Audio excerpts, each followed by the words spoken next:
নমস্কার, কেমন আছেন সবাই? কাত্যায়নী শিল্প শিক্ষা চ্যানেলে আপনাদের সবাইকে স্বাগত জানাই।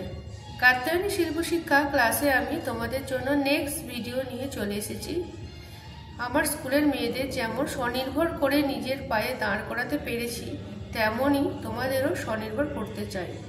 আমার স্কুলে আমি মেয়েদের যেমন খুব সহজ করে সব কিছু বুঝিয়ে দিই, তেমনই আমি তোমাদের খুব সহজ করে বুঝিয়ে দেব।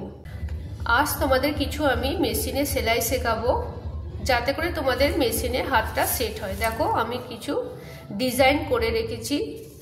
এই যে লম্বা দাগটা দেখতে পাচ্ছ, এই লম্বা দাগের ওপর দিয়ে তোমরা মেশিন চালাবে, তাতে তোমাদের হাতটা সেট হবে। আমি স্কুলের মেয়েদের রুমালে শেখাই, যাতে হাত সেট হয়। দেখো, আর একটা ডিজাইন করে রেখেছি। এইভাবে তোমরা এই লাইনের ওপর দিয়ে তোমরা মেশিন চালাবে, তাহলে তোমাদের হাতটা সেট হবে। আরও ডিজাইন আছে, তোমরা এই ডিজাইনটা এইভাবে মেশিন চালাবে প্রথমে, তারপর এইভাবে মেশিন চালাবে।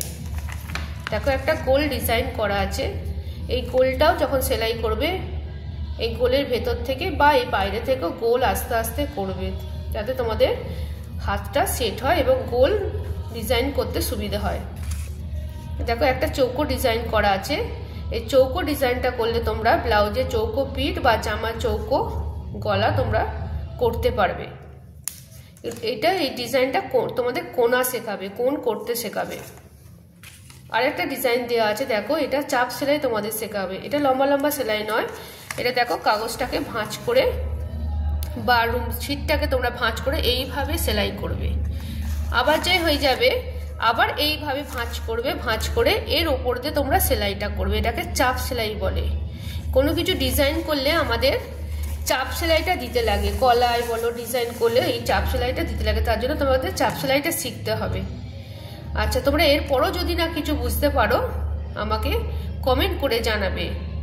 আর হ্যাঁ, চ্যানেলটিকে অবশ্যই লাইক, শেয়ার, সাবস্ক্রাইব করে দেবে, যাতে করে তোমাদের কাছে পরের ভিডিওটি আগে এসে পৌঁছায়। যারা নতুন মেশিন চালাচ্ছ, তাদের জন্য এই ক্লাসটা কাজে লাগবে। আজকের ক্লাসটা এই পর্যন্ত।